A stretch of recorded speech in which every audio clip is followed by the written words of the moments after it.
হযরতে নূহ আলাইহিস সালামের সময়, বন্যার সময় তার অবাধ্য সন্তান যখন চলে যেতেছিল, পিতৃস্নেহে তিনি তার ছেলেকে ডাকলেন। বন্যা শুরু হয়ে গেছে, ছেলেকে ডেকে বলছেন, ইয়া বুনাইয়ার কাম্মানা ওয়ালা তাকুম মাআল কাফিরিন। বেটা আয় আয়, তাড়াতাড়ি আয়, জাহাজে ওঠ, আর কাফেরদের সাথে তুই যাস না। কিন্তু নাফরমান ছেলে পিতার নসিহত মানলো না, বাপের কথা শুনলো না। সে তখন বলল, সাআবি ইলা জাবালিন ইয়াসিমুনি মিনাল মা। আমি পাহাড়ের উপরে গিয়ে উঠতেছি, সেখানে গিয়ে আমি পানি থেকে আত্মরক্ষা করব, আমি আপনার সাথে যাব না। পিতা হযরতে নূহ আলাইহিস সালাম শেষবারের মতো অবাধ্য ছেলেকে আল্লাহর পথে ফিরে আসার জন্য যথার্থ পথ দেখায় দিলেন, যথার্থ কথাটা তাকে শোনায় দিলেন। তিনি বললেন, লা আসিমাল ইয়াউম মিন আমরিল্লাহি ইল্লা মান রাহিম। আল্লাহ পাকে হযরত নূহ আলাইহিস সালাম বলছেন, আল্লাহ সেই কথা কোট করতেছেন, আজ আল্লাহর আযাব থেকে বাঁচানোর জন্য কেউ নাই। যাকে তিনি দয়া করে বাঁচাবেন, তিনি ছাড়া এই গজব থেকে কেউ বাঁচতে পারবে না। ও ছেলে, পাহাড়ে যায় ঠাই পাবা না। আল্লাহ যদি রহমত না করেন, কেউ এই আজ এত বড় বন্যা থেকে, প্লাবন থেকে কেউ বাঁচাতে পারবে না। আমি এক কিতাবের মধ্যে দেখেছিলাম, একটা রিসালার ভিতরে দেখেছি, হযরতে নূহ আলাইহিস সালাম তার বন্যার সময় যখন পানি যখন শেষ হয়ে গেল, মনে পড়ে গেল একটা বুড়ির কাছে আমি ওয়াদা করেছিলাম জাহাজে তুলে নেব, কিন্তু তার কথা তো আমি ভুলে গেছি। যখন জমিনে তিনি নামলেন, দেখলেন সমস্ত বিল্ডিং গুলি যা কিছু আছে, গাছপালা সব শেষ হয়ে গেছে, মানুষ সব শেষ হয়ে গেছে। মনে পড়লো বুড়ির কথা, হারে তার কথা তো ওয়াদা করেছিলাম সাথে নেব, কিন্তু ভুলে গেছি। হঠাৎ তিনি দূরে দেখতে পেলেন একটা ছোট্ট ঝুপড়ির মতো মনে করলেন, যেখানে পাহাড় পর্যন্ত নড়বড়ে হয়ে গেছে, ছোট্ট ঝুপড়িটা সেখানে টিকলো কি করে? কাছে গেলেন, ভেতরে মানুষ আছে বলে মনে হলো। কাছে গিয়ে ভিতরে জিজ্ঞেস করলেন, কে? জবাব এলো, আমি এই ঘরের মালিক, বৃদ্ধা এক বুড়ি, আমি এক মহিলা, তুমি কে? উনি বললেন, আমি আল্লাহর পয়গম্বর হযরত নূহ আলাইহিস সালাম। বুড়ি বলছেন, ওগো আল্লাহর পয়গম্বর, আমার মনে হয় আমি ঠিকই বুঝতে পেরেছি, পয়গম্বরেরা কখনো মিথ্যা ওয়াদা করেন না। আমার মনে হয় আপনি আমাকে খবর দিতে এসেছেন বন্যা কবে হবে। হযরতে নূহ আলাইহিস সালাম সিজদায় পড়ে আল্লাহু আকবার বলে সিজদায় পড়ে কাঁদতে লাগলেন আর বললেন, রব্বুল আলামিন, সুদীর্ঘ 40 দিনের এই বিরাট প্লাবনে দুনিয়ার সব শেষ হয়ে গেল, প্রাণী জগৎ শেষ হয়ে গেছে, এর ভিতরে বুড়ি কেমনে বেঁচে রইল? তোমার কুদরত বোঝা বড় দুঃসাধ্য। আল্লাহ রাব্বুল আলামিন ডেকে বলেন, নুহুরে, যখন বিপদ এসেছিল, মুসিবত এসেছিল, তুমি তোমার উম্মতকে ভুলে গেছো। আমি রহমানুর রহিম, আমি আমার বান্দীকে ভুলে যেতে পারি নাই। আমার বন্ধুগণ, আল্লাহ রাব্বুল আলামিন বলছেন, হযরতে নূহ আলাইহিস সালাম বলছেন যে আল্লাহ ছাড়া কেউ বাঁচাইতে পারবে না। এমনি করে ছেলের সঙ্গে যখন কথোপকথন হচ্ছিল, ওয়াহালা বাইনাহুমাল মাউজু ফাকানা মিনাল মুগরাকিন। উভয়ের মধ্যে যখন কথাবার্তা হচ্ছিল, তখন বিরাট এক ঢেউ এসে কেনানকে কোথায় হারিয়ে দিল, শেষ হয়ে গেল।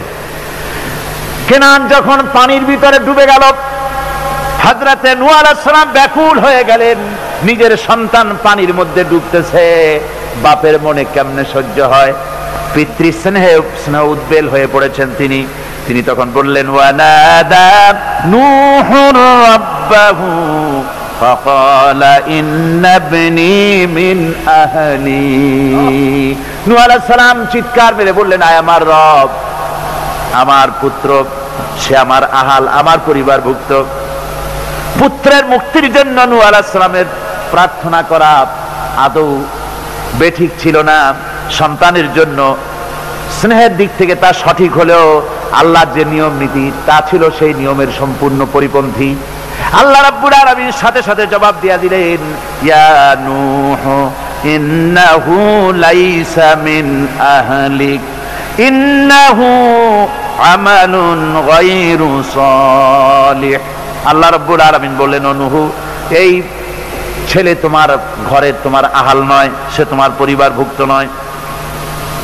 হযরত নূহ আলাইহিস সালাম আল্লাহর এই কথা শুনে ভয়তে কেঁপে উঠলেন। নূহ আলাইহিস সালাম বললেন, আয় আল্লাহ, আমি সেই সব প্রার্থনা থেকে তোমার কাছে পানা চাই যে প্রার্থনা সম্পর্কে, যে জিনিস সম্পর্কে আমার নিজের কোনো ইলম নাই। আমি যা করে ফেলেছি, যা বলে ফেলেছি, ইল্লা তাগফিরলি ওয়া তারহামনি আকুম মিনাল খাসিরিন। আয় আল্লাহ, যা আমি করে ফেলেছি, বলে ফেলেছি, তুমি যদি আমাকে মাফ না করে দাও, তুমি যদি আমাকে ক্ষমা না করে দাও, আমার প্রতি যদি রহম না করে, তাহলে আমি ক্ষতিগ্রস্ত হয়ে যাব। আমার ভাইরা, এই জন্য ইসলামে রক্তের সম্পর্ক গৌণ, আর আদর্শের প্রশ্ন হচ্ছে মুখ্য। আদর্শ সবচেয়ে বড়। আপনার ছেলে হতে পারে, কিন্তু আল্লাহর আইনের অবাধ্য হলে সেই ছেলের সঙ্গে স্নেহের সম্পর্ক থাকতে। হযরত আবু বকর সিদ্দিক রাদিয়াল্লাহু তাআলা আনহু বদরের জিহাদের পরে যখন ফিরে এসেছেন, ছেলে আব্দুল্লাহ তখনও কাফের ছিলেন। হযরত আবু বকরকে বলছেন, আব্বাজান, বদরের মাঠে জিহাদের মধ্যে, যুদ্ধের ময়দানে কয়েকবার আপনারে পাইছিলাম তরবারির সামনে, কিন্তু আপনি আমার সম্মানিত পিতা, আমি আপনাকে কিছুই বলি নাই। হযরত আবু বকর বলেন, আমার ছেলে, বদরের মাঠে তোমার তরবারির সামনে কয়েকবার আমাকে পেয়েছো, কিছু বলো নাই।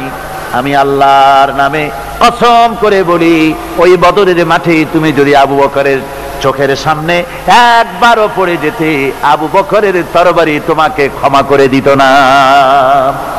যেহেতু আমি মুসলমান আর তুমি কাফের, তোমার সাথে স্নেহের সম্পর্ক হবে তখন যখন তুমি ইসলামের পূর্ণ অনুসারী হবে, আদর্শের অনুসারী হবে।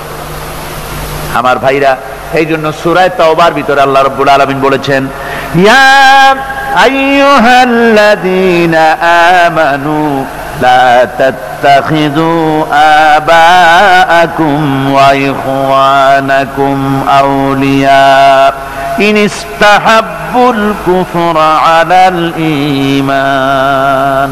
ও বিশ্বাসীরা, খবরদার, তোমরা তোমাদের বাপ হোক আর ভাই হোক বন্ধু বলে গ্রহণ করবে না এমত অবস্থায় যখন তারা ইমানের চাইতে কুফরিকে বেশি ভালোবাসে। কথা বুঝতে পেরেছেন? আল্লাহ নিষেধ করছেন, খবরদার, এদেরকে বন্ধু বলে গ্রহণ করো না, বাপ হোক আর ভাই হোক। ইমানের চাইতে কুফরিকে যদি ভালোবাসে, ইসলামের চাইতে সমাজতন্ত্রকে বেশি ভালোবাসে, ইসলামের চাইতে জাতীয়তাবাদকে বেশি ভালোবাসে, ইসলামের চাইতে ধর্মনিরপেক্ষতাবাদকে বেশি ভালোবাসে, ইসলামের তুলনায় মানুষের তৈরি করা মতবাদকে ভালোবাসে, যদি তোমার বাপও হয়, যদি তোমার ছেলেও হয়, যদি ভাইও হয়, খবরদার, বন্ধু বলে গ্রহণ করো না। যদি তা করো, ওয়ামান ইয়াতাওয়াল্লাহুম মিনকুম ফাউলাইকা হুমুজ জালিমুন। যদি তা করো, তাহলে তোমরা এভাবে এদেরকে যদি বন্ধু বলে গ্রহণ করো, তাহলে তোমরা জালিম হবে, জালিমের অন্তর্ভুক্ত হয়ে যাবে। এখন আসল বন্ধু কারে বানাবো, সে কথা কার কাছ থেকে জানবো? আল্লাহর কাছ থেকে। কার কাছ থেকে? আল্লাহ রাব্বুল আলামিন বলেন, শোনো আসল বন্ধুকে, আল্লাহু ওয়ালিয়্যুল্লাযীনা আমানু ইউখরিজুহুম মিনাজ যুলুমাতি ইলান নূর। আল্লাহ হচ্ছেন মুমিনদের বন্ধু। আল্লাহ মুমিনদের কি? আল্লাহই হচ্ছেন মুমিনদের বন্ধু। তিনি অন্ধকার থেকে মানুষগুলিকে আলোর দিকে নিয়ে আসেন। আমার ভাইয়েরা, প্রকৃতপক্ষে মানব জাতির বন্ধুর পরিচয় আল্লাহ পাক এভাবে দিয়ে দিচ্ছেন, ইন্নামা ওয়ালিয়্যুকুমুল্লাহু ওয়া রাসূলুহু ওয়াল্লাযীনা আমানু আল্লাযীনা ইউকিমুনাস সালাতা ওয়া ইউতুনাজ যাকাতা ওয়া হুম রাকিউন। প্রকৃতপক্ষে বন্ধু হচ্ছেন আল্লাহ, রাসূল এবং মুমিন। আল্লাহ বলেন, আল্লাহ, রাসূল আর মুমিন, এরাই হবে বন্ধু। আর মুমিন আবার কে? মুমিনের পরিচয় আল্লাহ দিচ্ছেন। মুমিনের পরিচয় দাবি করার বিষয় না, মুমিনের পরিচয় হচ্ছে এভাবে, আল্লাযীনা ইউকিমুনাস সালাতা ওয়া ইউতুনাজ যাকাত। মুমিন হচ্ছে সেই যে নামাজকে প্রতিষ্ঠা করে আর যাকাতকে আদায় করে, আর তারা রুকুকারীও, এরাই হচ্ছে মুমিন। সুতরাং এই মুমিনদের সঙ্গে বন্ধুত্ব স্থাপন করো, মুমিন ছাড়া আর কারোর সাথে বন্ধুত্ব স্থাপন করো না।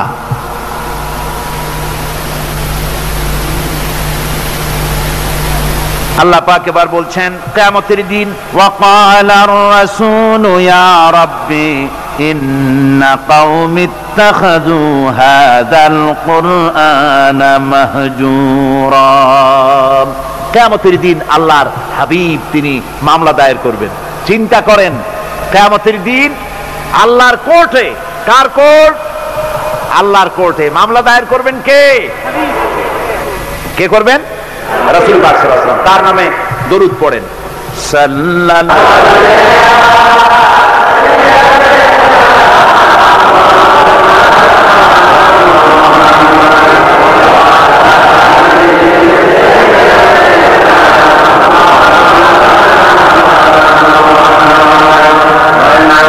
সাল্লাল্লাহু আলাইহি ওয়াসাল্লাম আল্লাহর দরবারে নালিশ পেশ করবেন। আমি তাড়াতাড়ি করে শেষ করছি, দাঁড়াবেন না, বন্ধ করে দেব।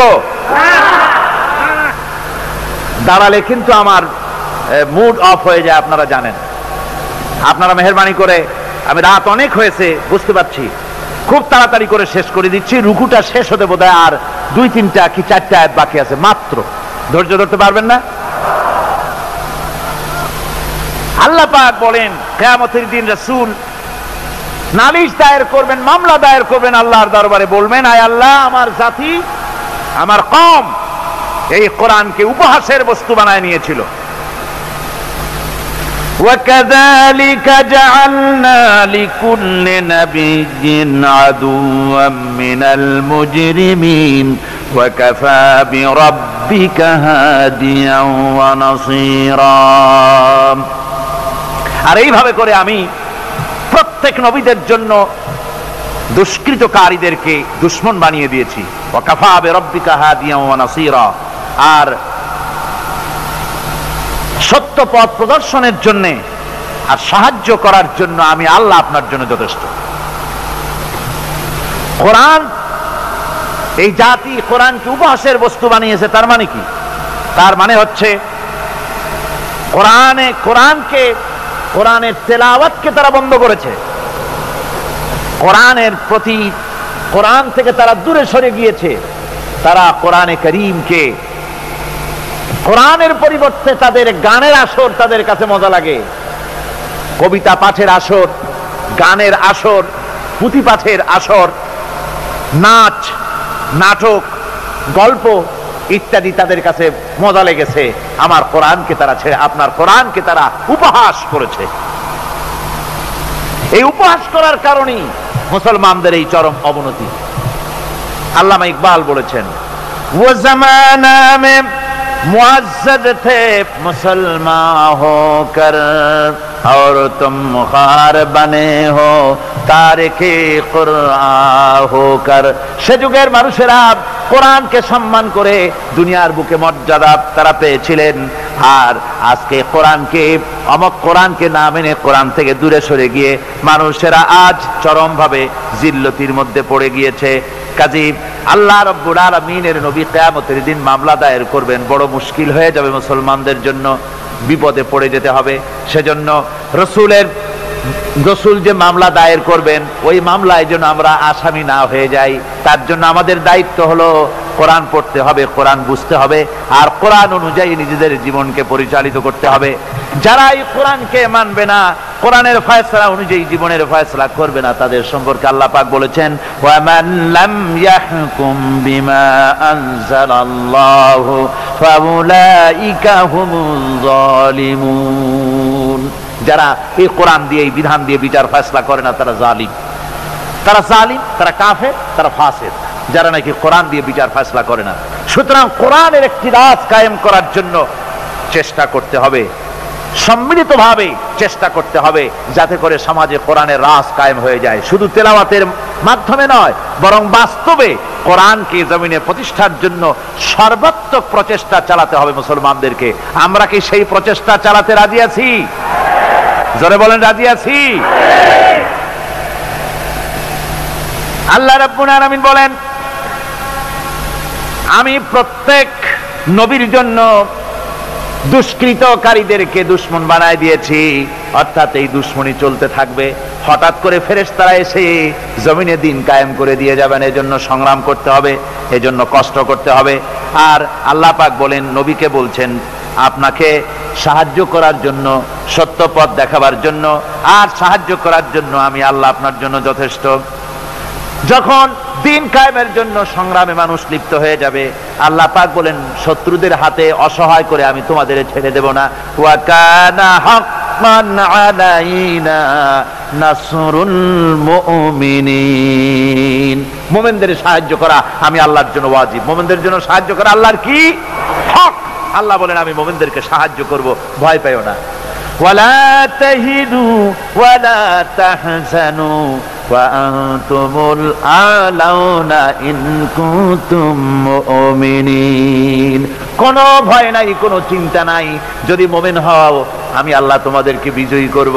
মুমিন হওয়া লাগবে, আর যদি মুমিন না হও তাহলে বার্মার মতো কাফেরের দেশ ভয় দেখাবে, ভয়ের চোটে চিত হয়ে পড়বা।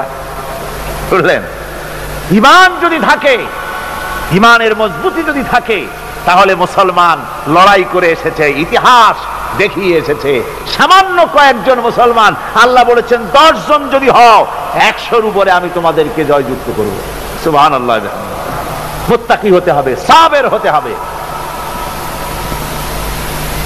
মুসলমান হলে তার তো ভয়ের কিছু নাই, সে লড়াই করে অস্ত্রের জোরে নয়, জনবলে সৈন্যদের শক্তির জোরে নয়, সে লড়াই করে আল্লাহ রহমতের উপরে ভরসা করে, ইমানের জোরে। কিসের জোরে? ইমানের জোরে। এই জন্য মুসলমানদের সাথে যারাই লড়াই করতে এসছে, মায়ের খাইয়া পলাইয়া কুল পায় নাই, মহাবীর দুর্বল সিংহের মতো পলাইছে। তাদের তার কারণ কি? যে ওদের চিন্তা হলো যে যদি মরি তো জাহান্নাম ছাড়া পথ নাই। আর মুসলমান সে মনে করছে যদি বাঁচি তো গাজী, আর যদি মরি শহীদ হয়ে যাবো, জান্নাতে চলে যাবো। কোথায় চলে যাব? জান্নাতে চলে যাব। আমার ভাইয়েরা, এজন্য বিশ্বকবি, কবি সম্রাট আল্লামা ইকবাল বলেছেন, বাতিল সে দবনে ওয়ালে আয়ে আসমান হি হাম, বাতিল সে দবনে ওয়ালে আয়ে আসমান হি হাম, सोबर कर चुका है तू इम्तिहान हमारा। বাতিলের সামনে মাথা নত করার জাত আমরা না। আকাশ সাক্ষী, জমিন সাক্ষী, এ পৃথিবী সাক্ষী। মুসলমানেরা কখনো, ইমানদার মুসলমানেরা কখন মাথা, কোন সময় তারা মাথা নত করে না। তারা সেই বীর জাতি। দস্ত দস্ত है दरिया भी न छोड़े हमने, दस्त दस्त है दरिया भी न छोड़े हमने, बहर जुल्मत में दौड़ा दिए घोड़े हमने। আমরা সেই জাতি, প্রান্তর তো প্রান্তর। শ্রাবণের খরস্রোতা উত্তাল তরঙ্গমালা নদীর উপর থেকে ঘোড়া দাবড়িয়ে আমি নদীর অপর পারে ইসলামের পতাকা উড্ডীন করেছি, আমি সেই মুসলমান। সুতরাং আল্লাহ রাব্বুল আলামিন বলেন, ইয়া আইয়ুহাল্লাযীনা আমানু ইন তানসুরুল্লাহা ইয়ানসুরকুম, ও বিশ্বাসীরা তোমরা যদি আল্লাহর মদদ করো আল্লাহ তোমাদের মদদ করবেন। তোমরা আল্লাহর সাহায্য করো, আল্লাহ তোমাদের সাহায্য করবে। আল্লাহর কি সাহায্য করবেন আপনারা? আল্লাহর দান কম হইছে না চাউল কম হইছে? কি সাহায্য করবেন? আল্লাহর সাহায্য মানে ইসলামের সাহায্য। আপনি যদি ইসলামের সাহায্য করেন, আল্লাহ রাব্বুল আলামিন আপনাকে সাহায্য করবেন। আর সাহায্য এমন ভাবে করবেন, ইতিহাসে বহু কথা আছে, আমি সংক্ষেপ করে দিচ্ছি। বদরের প্রান্তরে মাত্র কয়জন মুসলমান, আল্লাহ পাক তাদেরকে কিভাবে জিতালেন। আল্লাহ পাকের ওই কবি বলতেছেন, ফেজায়ে বদরে পয়দা কুন ফেরেশতে তেরি নুসরত কো उतार सकते गर्दों से कतर अंदर कतर अभी। বদরের প্রান্তরে মুসলমানদের ঈমান ছিল, ওই ঈমান যদি তোমরা আনতে পারো তাহলে আমি আল্লাহ রাব্বুল আলামিন কাতারে কাতারে ফেরেশতা তোমাদের জন্য অবতীর্ণ করে দিতে পারি। জোরে কোন সুবহানাল্লাহ। وقال الذين كفروا لولا نزل عليه القرآن جملة واحدة كذلك لنثبت به فؤادك ورتلناه ترتيلا। শেষ হয়ে আসছে। আল্লাহ পাক বলছেন যে কাফেরেরা তারা বলে যে এই ব্যক্তির উপরে কোরআন একসাথে সবটা নাজিল হইল না কেন, সবগুলি কোরআন একসাথে নাজিল হইল না কেন, 30 পারা পুরাটা এই যে একটু একটু করে নাজিল হয়, এইটা কি? তাদের ধারণা যে এটা মুহাম্মদ সাল্লাল্লাহু আলাইহি ওয়াসাল্লামের বানানো, ওই টুকটাক করে রাতের বেলায় শিখাই টুকাই দেয়। ওই যে প্রথম রুকুতে আমি বলেছি আল্লাহ পাকের কথা থেকে, ওই রকম কেউ শিখায় দেয় সেইভাবে। আর আল্লাহর জ্ঞানে যদি আল্লাহরই হবে তাহলে তিনি তো সবটাই দিতে পারতেন, একটু একটু করে দিচ্ছেন কেন? আল্লাহ পাক জবাবে বলেন কাযালিক, এরূপ ভাবে এরকম করা হচ্ছে এই জন্যে লিনুসাব্বিতা বিহি ফুআদাকা, যাতে করে আমি আপনার মন মগজের ভিতরে এটাকে ধীরে ধীরে ভালোভাবে হৃদয়ঙ্গম করায় দিতে পারি। ওয়ারাত্তালনাহু তারতিলা, আর এইভাবে আলাদা আলাদা করে সুন্দর করে বিভিন্ন অংশে এটাকে আমি সজ্জিত করে দিয়েছি। অর্থাৎ সমস্ত শরীয়তটা, কোরআনটা একসাথে যদি নাজিল হয়ে যেত, সমস্ত হুকুম আহকামগুলি দিশাহারা হয়ে যেত, মানুষ এটা পালন করা সম্ভবপর ছিল না। এর ব্যাখ্যা আছে, সে ব্যাখ্যা আমি দিতে পারলাম না সময়ের অভাবে। ওয়ালা ইয়াতুনাকা বিমাসালিন ইল্লা জিনাকা বিল হক ওয়া আহসানা তাফসীরা। আর এর ভিতরে একটা কল্যাণময়তাও আছে। তাহলে এই যেই লোকগুলি আপনার কাছে আসে আর নানান কথাবার্তা বলে, নতুন নতুন কথা বলে, আশ্চর্যজনক প্রশ্ন তোলে, সুতরাং একসাথে নাজিল করে দিলি তা কি করে হতো? ওরা যখন প্রশ্ন তোলে আর বিভিন্ন কথা নিয়ে আসে, আমি সঙ্গে সঙ্গে তার জবাব দেই এবং সঠিকভাবে আমি আপনার সামনে সেই কথাগুলি বক্তব্যকে স্পষ্ট করে তাদের সামনে আমি তুলে ধরি।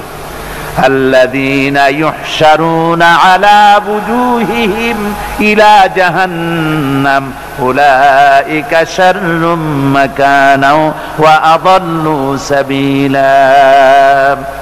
আর কিয়ামতের দিন যাদেরকে উল্টো করে জাহান্নামে ফেলানো হবে, ঠ্যাং উপরের দিকে দিয়া আর মাথা নিচের দিকে দিয়া উল্টো করিয়া জাহান্নামে ফেলানো হবে। আর এটা হবে তাদের জন্য অত্যন্ত নিকৃষ্ট জায়গা। ওয়া আযাল্লু সাবিলা, তাদের পথ ছিল চূড়ান্তভাবে ভ্রান্ত। এই উল্টা করে ফেলাবে কাদেরকে? যারা নাকি কোরআনের আয়াতগুলিকে উল্টা উল্টা অর্থ করেছে। কথা বুঝতে পেরেছেন?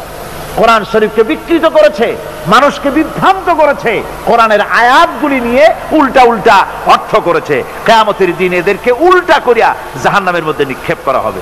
দেখেন না, আজকে উল্টা অর্থ করা হচ্ছে ধর্ম নিরপেক্ষতার সপক্ষে। কয় যে কোরআন শরীফে আছে ধর্ম নিরপেক্ষতা করতে হবে, বলে কোথায় আছে? কয় লাকুম দীনুকুম ওয়ালিয়া দীন।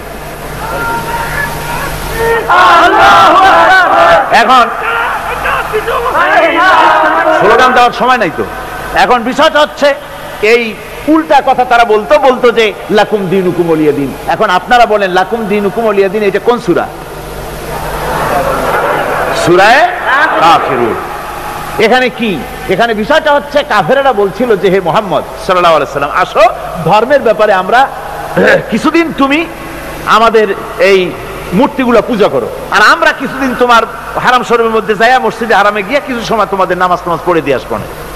অর্থাৎ ধর্মটা আমরা 50-50 ভাগাভাগি করে নেই। আল্লাহ রাব্বুল আলামিন তার জবাবে বললেন, নবী ওদের শোনায় দেন, লাকুম দীনুকুম ওয়ালিয়া দীন। পড়েন সবাই, লাকুম দীনুকুম ওয়ালিয়া দীন। তোমাদের ধর্ম তোমাদের জন্য, আমাদের ধর্ম আমাদের জন্য। এটা তো পক্ষের কথা। এখানে নিরপেক্ষ আছে নাকি কোথাও? নিরপেক্ষ আছে? এখানে নিরপেক্ষর কথা নাই। আমার ভাইরা, ধর্ম নিরপেক্ষ মতবাদ কোন মানুষের মতবাদ নয়। মুসলমান তো দূরের কথা, কোন মানুষের মতবাদ এটা নয়। মানুষ একমাত্র নাস্তিক ধর্ম নিরপেক্ষ হতে পারে। মানুষ কেমনে ধর্ম নিরপেক্ষ হবে? যারা হিন্দু তাকে ধর্মের পক্ষেই থাকতে হবে নাকি? হিন্দু যে সেই ধর্মের কোন দিকে থাকবে? পক্ষে। মুসলমান ধর্মের কোন দিকে? খ্রিস্টান ধর্মের কোন দিকে? ধর্মের ব্যাপারে নিরপেক্ষতার মানে কি? নিরপেক্ষ হলো মাঝখানের পথ। আপনি রাস্তা দিয়ে যান, Chittagong to Dhaka highway, motorway, এই মোটরওয়ে দিয়ে যাওয়ার সময় হয় লেফটিস্ট হন না হয় রাইটিস্ট হন, হয় ডান দিক দিয়ে যান না হয় বাম দিক দিয়ে যান। আপনি যদি কোন যে আমি বামপন্থীও না আমি ডানপন্থীও না, আমি নিরপেক্ষ মাঝখানে দাঁড়ায় থাকবো, ঢাকা চট্টগ্রামের রাস্তার মাঝখানে যদি দাঁড়ায় থাকেন, তাহলে আপনার এই নিরপেক্ষতার স্বাদ মিটাইয়ে দেবে ট্রাক বাবাজি। এক ধাক্কা মারিয়া রাস্তার সাথে জনমের মতো ধর্ম নিরপেক্ষতার স্বাদ মিটায় দেবে। অনুরূপ ভাবে ইসলাম ভালো লাগে ইসলামের পক্ষে আসেন, ইসলাম ভালো না লাগে বাড়েই যান। হিন্দু ধর্ম ভালো লাগে থাকেন হিন্দু ধর্মে, পছন্দ না হয় চলে যান। ধর্মের হয় পক্ষে আসেন না হয় বিপক্ষে চলে যান। ধর্মের ব্যাপারে নিরপেক্ষ হয়ে দাঁড়ায় থাকবেন রাস্তার মাঝখানের মতো, শয়তানে এক লাথি মেরে জাহান্নামে ফেলে দেবে। সুতরাং ধর্ম নিরপেক্ষ মতবাদ কোন মানুষের মতবাদ নয়, এর দ্বারা মানুষের ধর্মের নিরাপত্তা দেওয়া যায় না। যায়? যদি তা যেত তাহলে ভারতে দিতে পারত না। বাংলাদেশের ধর্ম নিরপেক্ষতাবাদের ওস্তাদ কারা? ভারত। ওই ভারতের থেকেই এখানে আমদানি হয়েছে তাদের মহব্বতের লোকেদের মাধ্যমে, ঠিক কিনা? সুতরাং ধর্ম নিরপেক্ষ মতবাদ যে দেশ থেকে আসছে সে দেশে কি ধর্ম নিরপেক্ষতাবাদ দিয়ে সে দেশের জনগণ বিভিন্ন ধর্মের লোকেরা শান্তিতে আছে? জোরে বলেন আছে? নাই। হরিজনেরা নানান নির্যাতনের মধ্যে আছে, মুসলমান সংখ্যালঘুরা চরম নির্যাতনে আছে, ঠিক কিনা কর? চরম নির্যাতনে মুসলমানদেরকে হত্যা করা হচ্ছে, মুসলমান মারা হচ্ছে, মুসলমানদের মসজিদকে ধ্বংস করা হচ্ছে। এ পর্যন্ত 500-এর উপরে মসজিদকে তারা মন্দির বানাইছে, বাবরি মসজিদকে তারা রামের জন্মস্থান বানাইছে, আবার শুনতে পাচ্ছি দিল্লি শাহী মসজিদকে তারা কৃষ্ণের জন্মস্থান বানায় ছাড়বে। এই হলো ধর্ম নিরপেক্ষ মতবাদ। আমার বন্ধুগণ, কই আমরা তো আমাদের দেশের একটা মন্দিরও আজ পর্যন্ত মসজিদ বানাই নাই। বানাইছি নাকি? বলেন বানাইছি? একটা মন্দির মসজিদ বানানো হয়েছে এর কোন নমুনা আছে? তার কারণ কি? তার কারণ আমরা মুসলমান, ধর্ম নিরপেক্ষ মতবাদে বিশ্বাস করি না, মানি না। আমরা মুসলমান, তাই আমার দেশে পরধর্মের লোকেরা সবচাইতে আরামে আছে, শান্তিতে আছে, ঠিক কিনা? ধরে বলেন ঠিক কিনা? ওরা বলে কোরআন শরীফ আছে ধর্ম নিরপেক্ষতাবাদ, এর দলিল আছে। কি দলিল আছে? আরো একটা তো লাকুম দিনুকুম ওয়ালিয়াদিন দিয়ে ফেলাইছেন, আর একটা কি? আর একটা আছে লা ইকরাহা ফিদ্দীন, এইটা বলে বুখারী শরীফে আছে। লা ইকরাহা ফিদ্দীন অর্থাৎ দিনের ব্যাপারে কোনো বাড়াবাড়ি নাই। এই দিনের ব্যাপারে বাড়াবাড়ি নাই এই কথাটা আপনার অমুসলমানদের জন্য, অর্থাৎ কোন অমুসলমানকে ভয় দেখাইয়া, প্রলোভন দেখাইয়া, পয়সা দিয়া কোন ক্রমে বাধ্য করে তাদেরকে ইসলাম কবুল করানো যাবে না। এটা হলো লা ইকরাহা ফিদ্দীন। এর দ্বারা ধর্ম নিরপেক্ষতার দলিল কোথায় পেলেন? এর দ্বারা তো ধর্ম নিরপেক্ষতার দলিল হয় না। মুসলমান যে ব্যক্তি তাকে ধর্ম মানতেই হবে। আপনি কথা বলতে পারবেন না ধর্ম আমার নিজের ব্যাপার, ইচ্ছা মানবো না হয় না মানবো। এই কি কয়, নামাজ ইচ্ছা পড়বো না হয় না পড়বো, পর্দা ইচ্ছা করবো না হয় না করবো। বাবাজি, এটা মামু বাড়ির বারান্দা না যে আপনি সবরি গলা চাপাবেন সেখানে বসে। মুসলমান যখন হয়েছেন নামাজ পড়তেই হবে, পর্দা করতেই হবে, দিন প্রতিষ্ঠা করতেই হবে। ধর্ম নিরপেক্ষ মতবাদ কোন মুসলমান কবুল করতে পারে। এ ব্যাপারে সতর্ক হতে হবে আপনাদেরকে। যারা এই ধর্ম নিরপেক্ষতাবাদের উল্টা উল্টা কোরআনের অর্থ করে, আল্লাহ বলেন কিয়ামতের দিন উল্টা করে জাহান্নামে ফেলায় দেব। কিভাবে ফেলাইবে আল্লাহ? আল্লাহ রাব্বুল আলামিন বলছেন ইউহশারুনা আলা বুজুহিহিম ইলা জাহান্নাম। কোরআনে কারীমকে যারা উল্টা অর্থ করে, আয়াত নিয়ে নিজেদের স্বার্থে ব্যবহার করে, মাথা নিচের দিকে দিয়া ঠ্যাং উপরের দিকে দিয়া জাহান্নামে ভালায় দেব। সেই জাহান্নামে কিয়ামতের দিন তাদেরকে থাকতে হবে এবং সেটা হবে তাদের জন্য কঠিন জায়গা, আর তারা আসলেই চূড়ান্ত ভাবে বিভ্রান্ত। আসুন রাসূল পাক বালাগাল উলা বিকামালিহি কাশাফাদ দুজা বিজামালিহি হাসুনাত জামিউ খাসালিহি সাল্লু আলাইহি ওয়া আলিহি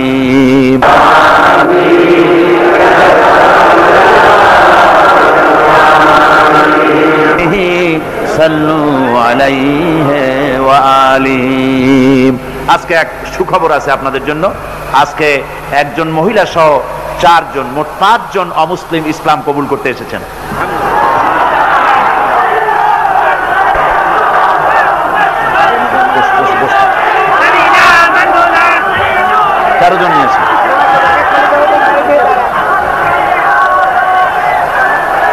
আপনারা বসেন, আমি 4 জনকে দাঁড় করাবো। মোট 5 জন, তো কথা বলবেন না। মোট 5 জন। একজন মহিলা পর্দার আড়ালে থেকে তিনি মুসলমান হবেন, আর বাকি 4 জন পুরুষকে আমি দাঁড় করিয়ে আপনাদেরকে দেখাবো। আপনারা নিজেরা দাঁড়াবেন না, সবাই বসেন। এনাদের পরিচয় আমি দিচ্ছি। একজনের নাম হচ্ছে উত্তর কুমার, উত্তম কুমার দাস, বাড়ি হচ্ছে সেনবাগ, নোয়াখালী। বর্তমান সে নিজের নাম পছন্দ করেছে ওমর ফারুক। আরেকজন নাম হচ্ছে রমণী দে, পিতার নাম হচ্ছে ক্ষীরত কুমার দে, বাড়ি মহেশখালী, চন্দনপুর, বেলগাঁও। বর্তমান নাম কি তা তো লেখেন নেই উনি। ও, বর্তমান নাম পছন্দ করেছে মোহাম্মদ আব্দুল্লাহ।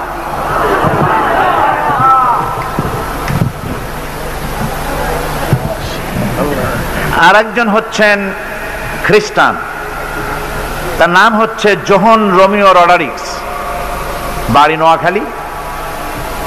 বর্তমান নাম তিনি পছন্দ করেছেন মোহাম্মদ আজিজুল হক। আর একজন পূর্বের নাম হচ্ছে পান্নালাল রায়, বখতারহাট, সন্দ্বীপ। বর্তমান নাম পছন্দ করেছেন ওমর ফারুক। আর মহিলা যিনি, তার পুরাতন নাম রীতা চাকমা, পিতা শুভ বিহারী চাকমা, রাঙ্গামাটি। বর্তমান নাম তিনি পছন্দ করেছেন সেলিনা আক্তার। যিনি, যে মহিলা ইসলাম কবুল করবেন, তিনি আমাদের সাথে সাথে এখানে আমরা যা পড়ব এটা আপনি উচ্চারণ করবেন আমাদের সাথে সাথে। মহিলা ক্যাম্পে তিনি আছেন, ওখানে বসে আপনি উচ্চারণ করবেন। আর আপনারা দাঁড়ান।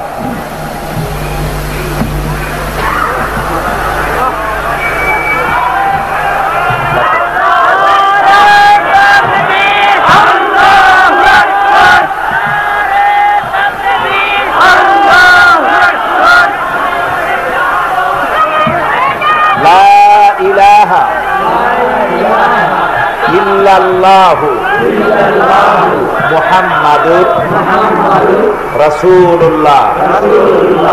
আল্লাহ ছাড়া কোনো ইলাহ নাই, মাবুদ নাই, উপাস্য নাই। মুহাম্মদ সাল্লাল্লাহু আলাইহি ওয়াসাল্লাম আল্লাহর প্রেরিত রাসূল। আশহাদু আল্লা ইলাহা ইল্লাল্লাহু ওয়াহদাহু লা শারীকা লাহু ওয়া আশহাদু আন্না মুহাম্মাদান আবদুহু ওয়া রাসূলুহু। আমি সাক্ষ্য দিচ্ছি আল্লাহ ছাড়া কোনো ইলাহ নাই, উপাস্য নাই, মাবুদ নাই। তিনি এক, একক, নিরঙ্কুশ, তার কোনো অংশীদার নাই।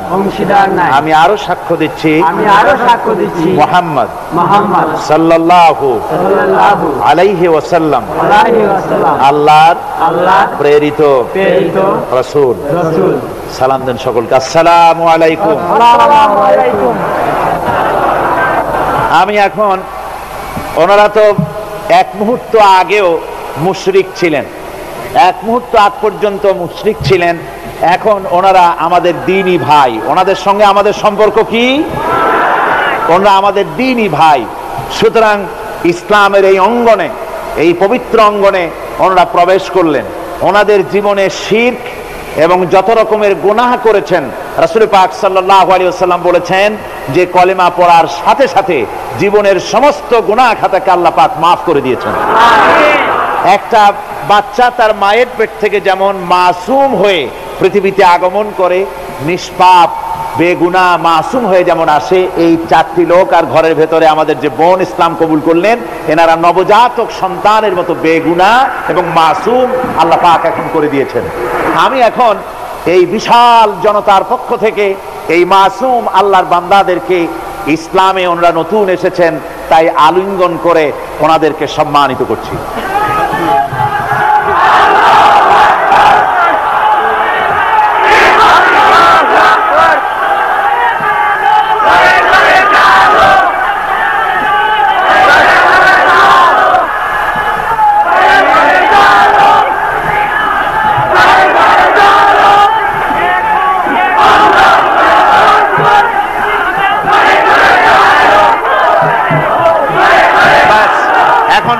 হবে মোনাজাতের আগে রব্বানা যালামনা আনফুসানা ওয়া ইন লাম তাগফির লানা ওয়া তারহামনা লানাকুনান্না মিনাল খাসিরিন রব্বানা লা তুযিগ কুলুবানা বা'দা ইয হাদাইতানা ওয়া হাব লানা মিন লাদুনকা রাহমাতান ইন্নাকা আনতাল ওয়াহ্হাব রব্বুল আলামিন এই ঠান্ডাকে উপেক্ষা করে তোমার লক্ষ লক্ষ জনতা কষ্ট করে এখানে বসে দীর্ঘক্ষণ আজকে তোমার কালাম শুনেছে, কোরআনে পাক শুনেছে। হায় আল্লাহ রাব্বুল আলামিন মেহেরবানি করে আমাদের সকলকে আহলে কোরআন বানায়া দাও, আমাদের সকলকে কোরআন সহি করে তেলাওয়াতের তৌফিক দাও, কোরআনকে বোঝার তৌফিক দাও, কোরআন আমল করার তৌফিক দাও। যখন মরে যাব কোরআন শুনতে শুনতে মরার তৌফিক দাও। যখন কবরে চলে যাব কোরআনের নূর দিয়া অন্ধকার কবরকে আলোকিত করে দিও আল্লাহ। কিয়ামতে কোরআনের ছায়া আমাদের নসিব করে দিও, কোরআনের সুপারিশ কিয়ামতের ময়দানে আমাদের নসিব করে দিও রব্বুল আলামিন। কোরআন যার মাধ্যমে পেলাম সেই বিশ্ব নবী সরওয়ারে কায়নাত রাহমাতুল লিল আলামিন, তার দরবারে এই মাহফিলের সালাম তুমি পৌঁছায়া দাও রব্বুল আলামিন। আমরা যারা মা বাপ হারাইছি, আমাদের মধ্য থেকে মা বাপ যাদের কবরে গেছে, দয়া করে তাদের কবরগুলিকে জান্নাতের টুকরা বানায়া দাও রব্বুল আলামিন। এই মাহফিলের কর্তৃপক্ষ প্রতি বছর কোরআনের খেদমত করে, কোন বছর তাদেরকে তুমি ঋণগ্রস্ত রাখনি, এবারও যেন এই কঠিন বাজারে, দ্রব্য মূল্যের বাজারে যেন তারা মাকরুজ না থাকে, ঋণগ্রস্ত না থাকে। তোমার বান্দাদেরকে দিল বড় করে সাহায্য দেওয়ার তৌফিক দিয়া দিও আল্লাহ রব্বুল আলামিন। আজকে যে ভাইরা শিরক থেকে মুক্ত হয়ে তাওহীদের আশ্রয় গ্রহণ করলো, আমাদের এক বোন আর 4 ভাই ইসলাম কবুল করলেন, আল্লাহ তুমি দয়া করে মেহেরবানি করে বাকি জীবনটা দ্বীনের উপরে চলার তৌফিক দান করে দিও। ইসলাম কবুল করার জন্য যদি কোনো বিপদ মুসিবত তাদের জন্য আসে, তুমি তাদের সাহারা হয়ে যেও আল্লাহ রব্বুল আলামিন। আগামীকাল এ মাহফিলের শেষ দিন, রব্বুল আলামিন তোমার এই কোরআনের মাহফিলের ইজ্জত তুমি রক্ষা করো, এর আজমত বাড়িয়ে দিও, এর সম্মান বাড়িয়ে দিও। লোকেদেরকে পঙ্গপালের মতো চতুর্দিক থেকে মানুষের উত্তাল ঢেউ এই মাঠে যেন কালকে উপচে পড়ে, সকলকে আসার তৌফিক দিও। কোরআনের তোমার দরবারে থাকতে পারি, তুমি তৌফিক দান করে দিও। কোরআন তুমি মেহেরবানি করে আমাদের